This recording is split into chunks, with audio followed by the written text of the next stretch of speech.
श्री स्वामी समर्थ मैत्रिणींनो, आजच्या व्हिडिओमध्ये तुमचे स्वागत आहे। आणि आजच्या व्हिडिओमध्ये आपण आज मँगो ज्यूस बघणार आहे, कारण की आंब्याची पेटे आणलेले आहे, त्यामुळे काय आपण वेगवेगळ्या रेसिपी आंब्याच्या बघणार आहे। खरं म्हणजे मँगो मस्तानी तुमच्यासोबत मला शेअर करायची होती, पण मँगो मस्तानीला कसं आईस्क्रीम लागतं आणि ते आता माझ्याजवळ अवेलेबल नाही आहे आणि श्री पण नव्हता, श्री गेलेला तासाला, त्यामुळे नाही तर विकतचं आईस्क्रीम आणून तुम्हाला मी मँगो मस्तानी दाखवली असती। पण नक्की शेअर करेन मँगो मस्तानीची पण रेसिपी। आणि पंख्याची अवस्था बघा, वारं सगळी घेतात पण पंखा पुसायचं मात्र कुणीही काम करत नाही, बघू शकता। आणि याच्यामुळं काय व्हायला लागले तर अजिबात वारंही न झाले पंख्याचं, ते धूळ साचल्यामुळं। आणि मी छोटासा ब्रश घेतलेला आणि त्याने झाडत होते, पण त्याने धूळ काय व्यवस्थित निघना आणि जो पंखा आहे तो पण मला निघना बाहेर। मग आता काय करायचं म्हटलं, आणि जो आपण भांडी घासायचा चोथा असतो, हिरवा चोथा, तो घेतला आणि त्याच्या सगळ्या पाती मी काय केल्या तर त्या चोथ्याने, हिरव्या चोथ्याने घासून काढल्या आणि ओलं कापड केलं आणि पुसून काढलं। पर्याय नाही म्हटलं, कारण की ते आता निघणं पण झाले आणि तसंच जर ठेवलं तर मग ते तसंच राहतं। एकदा हातातनं आपण ठेवून दिलं की परत त्याला हात लागत नाही लवकर, म्हणून म्हणलं आता हे काही पण करून स्वच्छ हे करायचं। आणि निघलं, खूप छान निघलं हिरव्या चोथ्याने घासल्यामुळं। पण नाही तर मी सगळं बाहेर काढून स्वच्छ धुणार होते आणि मग वाळवून मग आपण सगळं जोडायचं असं ठरवलेलं। वरच्या पंख्याचं निघतं बघा पटणं, पण या पंख्याचं काय प्रॉब्लेम आहे काय माहीत, जो मधलं पांढरं जे हे आहे पाते आहेत ते बाहेर अजिबात लवकर येत नाहीत। हा बजाजचा आहे आणि तो आमचा आणखीन एक पंखा आहे तो क्रॉम्प्टनचा आहे, तर तो पंखा छान आहे या पंख्यापेक्षा, बजाजपेक्षा तोच पंखा चांगला आहे। मला काय या पंख्याची एवढी क्वालिटी चांगली वाटली नाही, याचा आवाज पण खूप येतो, त्या पंख्याचा अजिबात आवाज वगैरे येत नाही।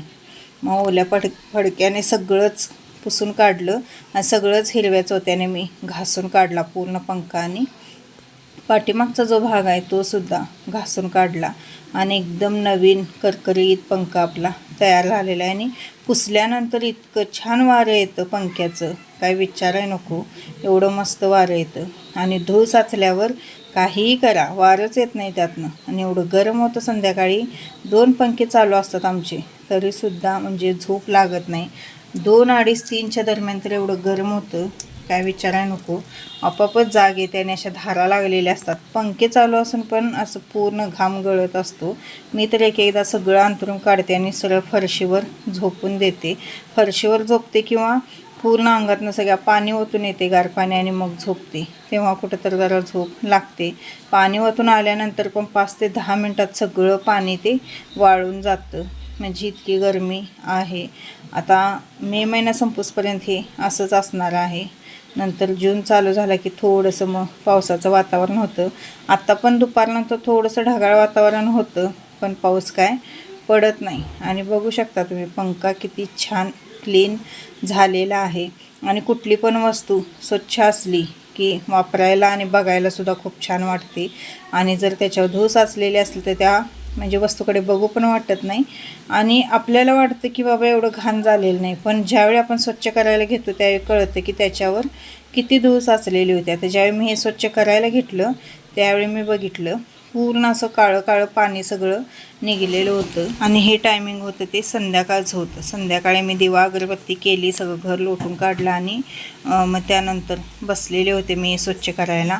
आणि शेंगा एक थोड्या आहेत त्यासुद्धा फोडायच्या आहेत, किती दिवस झालं म्हणते मी शेंगा फोडायच्या। त्यानंतर विकत जवळजवळ 2-3 किलो शेंगदाणे आणून संपले, पण त्या शेंगा काय फोडायच्या होईनात, पण आज काही पण करून शेंगा फोडायच्याच असं ठरवलेलं होतं।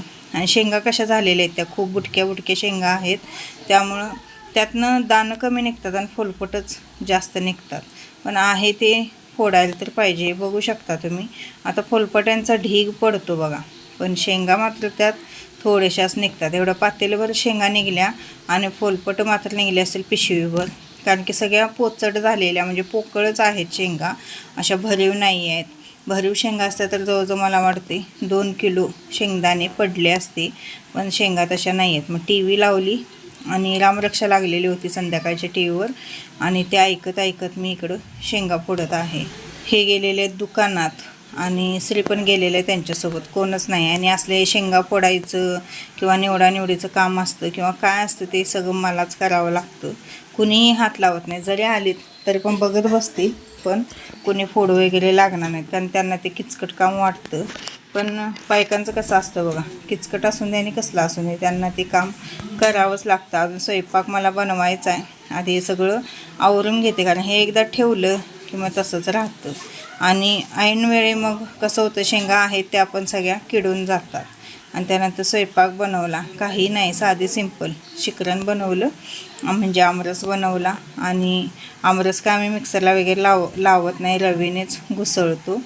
आणि त्यानंतर जे आपली डाळ कांदा आहे मसूर डाळीचा, तर तोच बनवला. आणि हा व्हिडिओ तुम्हाला दुसऱ्या दिवशी सकाळचा येत आहे. आता सगळी कामे माझ्या घरातले आवरलेले आहेत आणि थोडंसं म्हटलं आपण मँगो ज्यूस करून पिऊया आणि तुमच्यासोबत पण शेअर करूया. तर इथं आंबा पहिला कापला, तो थोडासा खराब वाटला मला, म्हणून मग दुसरा आंबा कापला. तर तो खूप छान आंबा निघलेला आहे, बघू शकता तुम्ही. पूर्ण मी असं त्याला चिरा पाडून घेतलेले आहेत आणि किती छान असं आंब्याचा गर निघत आहे. आणि आंब्याला कलर पण खूप छान आहे. पण एक एक आंबे वरनं चांगले दिसतात आणि आतनं खराब आहेत. तर पूर्ण गर काढून घेतला मी. मँगो ज्यूसला काही जास्त साहित्य लागत नाही, पण मँगो मस्तानी बनवायची असली तर त्याला जास्त साहित्य हे लागतं. अशा पद्धतीने गर सगळा काढून घ्यायचा आणि त्यामध्ये थोडीशी साखर आणि दूध, तुम्हाला हवा असल्यास तुम्ही बर्फाचे खडे वगैरे घालू शकता, पण मी काय घातलेलं नाही आहे, कारण नैसर्गिक ते नैसर्गिकच असतं. बर्फामुळे इथे उष्णता वाढते आणि बर्फ आपल्या शरीरासाठी चांगलासुद्धा नसतो. पण तुम्हाला जर आवडत असेल तर तुम्ही घालू शकता. आणि मी तर सांगेन त्याच्यापेक्षा थंड दूध घाला, पण छान होतं अशा पद्धतीने. आणि याच्यावर तुम्ही तुमच्या आवडीनुसार ड्रायफ्रूट्स घालू शकता. मी थोडं दूध थोडं पाणी असं ॲड केलेलं आहे. आणि बदाम होतं माझ्याकडे, तर बदाम मी थोडंसं असं चिरून गार्निश केलेलं आहे. पण आंबे आहेत तोपर्यंत असं काही ना काहीतरी वेगवेगळं करून मुलांना खायला घालायचं. बाहेरचं देण्यापेक्षा घरच्या घरी असं काही करून दिलेलं कधीही चांगलं आणि एक नंबर झालेलं. आणि वरून तुम्ही मग आंब्याच्या फोडी थोड्याशा कट करून टाकायच्या. आता मी पण तेच केलेलं आहे, थोड्याशा आंब्याच्या फोडी वरून घातलेल्या आहेत आणि एकदम घट्टसर झालेलं बघा. आपण बाहेर जर घेतलं तर एवढं दाटसर आपल्याला मिळत नाही, त्याला थिकनेस एकदम छान आलेला आणि चवीला तर अप्रतिम झालेलं. याच्यावर तुम्ही जी चेरी मिळते बघा टुटी फुटी, तीसुद्धा घालू शकता. काजू बदाम पिस्ता किंवा टुटी फुटी काहीही घालू शकता.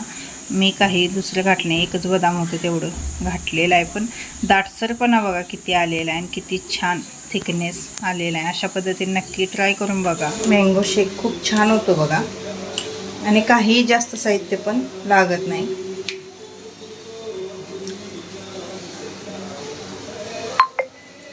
ह्यात बर्फ वगैरे घातला तर आणखीन छान लागतं. पण बर्फ कसं आपल्या शरीराला चांगलं नसतं, त्यामुळं आहे असं साधंच. मी आता गार दूध घातलेलं आहे यात. हाय, श्री स्वामी समर्थ. शुभ सकाळ सर्वांना. आणि आता सीझन आहे आंब्याचा, त्यामुळे सगळ्यांच्या घरात आंब्याचे वेगवेगळे पदार्थ किंवा रेसिपी होत असणार आहे. आंबा आपल्याला वर्षभर पण साठवून ठेवता येतो, पण त्याच्यासाठी खूप मोठी प्रोसेस आहे. कारण की तो आंब्याचा रस असतो तो म्हणजे हे करायला लागतो, साखर घालून शिजवावा लागतो. आणि एका काचेच्या बरणीमध्ये, म्हणजे पूर्ण अशी हवा आता जाणार नाही असल्या बरणीमध्ये घालून परत ती बाटलीसुद्धा थोडीशी उकळून घ्यावी लागते रस भरून. अशी प्रोसेस असते. मग तुम्ही फ्रीजच्या बाहेर जरी तो म्हणजे ती बाटली ठेवला तर अजिबात खराब होत नाही आंबा, पण त्याला खूप म्हणजे मोठी प्रोसेस असते.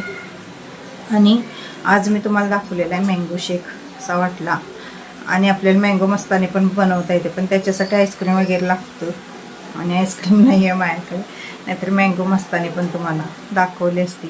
आंबा आहे तोपर्यंत वेगवेगळे पदार्थ मुलांना करून घालायची, जेणेकरून बाहेरचं देण्यापेक्षा घरच्या घरी आपण केलेलं कधीही चांगलं असतं.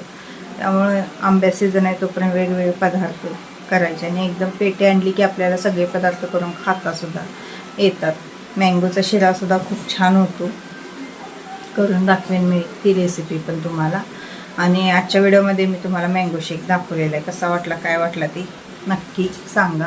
आणि आंब्याचा रस जो असतो बघा, म्हणजे आमरस, तो काळा पडू नये तर त्याच्यासाठी आपण काय केलं पाहिजे. आधीची लोक काय करायची माहिती आहे, त्यामध्ये कुई ठेवायची. जो आंब्याचा रस आपण काढतो, आमरस तयार करतो, त्यामध्ये कुई ठेवायची. त्यामुळे सुद्धा आंब्याचा रस काळा पडत नाही. आणि शक्यतो आंब्याचा रस हा फ्रीजमध्ये ठेवायचाच नसतो खरं म्हणजे, कारण जे असे आंबट पदार्थ असतात बघा ते फ्रीजमध्ये ठेवायच नसतात, पण आपण ठेवतो. हां, तुम्ही आता खाणार आहे तर त्याच्या आधी 1 तासभर तुम्ही ठेवू शकता, पण असं रात्रीचं सकाळी असं खाऊ नका. तर आंब्याचा रस ठेवायचा नसतो. आणि स्टीलच्या जर्मनच्या भांड्यामध्ये ठेवल्यामुळे सुद्धा आमरस काळा पडतो. आणि आमरस काळा पडू नये असं जर वाटत असेल तर थोडासा लिंबू त्याच्यामध्ये पिळायचा, त्याने सुद्धा आमरस काळा पडत नाही बघा. आणि काचेच्या बाउलमध्ये वगैरे भांड्यात तुम्ही आमरस ठेवला किंवा बर्नीत ठेवला तरी सुद्धा तो काळा पडत नाही. ही काळजी घ्यायची आपण की स्टीलची जर्मनची जी भांडी असतात, म्हणजे एक धातूमध्ये आमरस काळा पडतो, त्यामुळं ठेवायचं नाही. फ्रीजमध्ये ठेवल्यावर आमरस हा काळाच पडतो. त्यामुळं ज्यावेळी लागतो त्यावेळी करून खाल्लेला बरा असतो. शक्यतो फ्रीजमध्ये ते ठेवायचंच नसतं. त्यामुळे आमरस काळा पडणार नाही याची काळजी आपणच घेतली पाहिजे, लक्षात ठेवा. कारण ज्या त्यावेळी करून खाल्लं की आमरस हा काळा पडत नाही. आणि एक जण दूध घालतात, परत पाणी घालतात, म्हणजे वापरतात. एक जण पाणी पण वापरतात. आणि शक्यतो मिक्सरला वगैरे फिरवायचं नाही, रवीने घोटाळायचं. आणि आमरस तर तुम्ही कशा पद्धतीने करता, एक जण मिक्सरला फिरवून करतात, पण हाताने जी आधीची पद्धत होती बघा, आंबा पूर्ण असा दाबायचा. दाखवते मी तुम्हाला. हा आंबा आहे तर पूर्ण असं प्रेस करून घ्यायचे आंब्याला असं, आणि इथं प्रेस करायचं आणि पूर्ण असं सगळीकडं असं दाबून दाबून तो आंबा मऊ करून घ्यायचा असा पूर्ण, म्हणजे त्याचा रस सगळा मऊ होतो. आणि त्यानंतर मग आपण हे इथनं काढायचं हे, आणि मग आंबा असा पूर्ण पिळून घ्यायचा पातेल्यामध्ये. आणि त्यामध्ये साखर ॲड करायची. आणि पिठी साखर ॲड केला तरी चालेल किंवा साधी साखर ॲड केला तरी चालेल. आंबे मात्र खिडके कुठं आहेत का ते व्यवस्थित बघून घ्यायचं. कारण आंबा कसा असतो, एकदा वरून पण चांगला दिसतो आणि आतनं खराब पण असतो बघा. कारण आंब्यासने आता कसं केमिकल लावूनच पिकवलेले असतात, त्यामुळं ते कच्चे आंबेच पिकवतात. असं काय हे जे पाडाला आलेले आंबे वगैरे नसतात, जे कच्चे आंबे असतात त्यांनाच केमिकल लावतात पुढे आणि पिकवतात. त्यामुळे ते लवकर खराब होतात. पाडाला आलेला जर आंबा असला आणि तो पिकवला नैसर्गिकरित्या, म्हणजे पिंजरात वगैरे घालून जर पिकवला, तर ते आंबे खराब होत नाहीत. पण हे आंबे लगेच खराब होतात. मार्केटमधून आणल्यावर पण बघा 2-3 दिवसात ते आंबे खराब होतात. आणि एक आंबा वरनं चांगला दिसतोय पण आतनं खराब असतोय.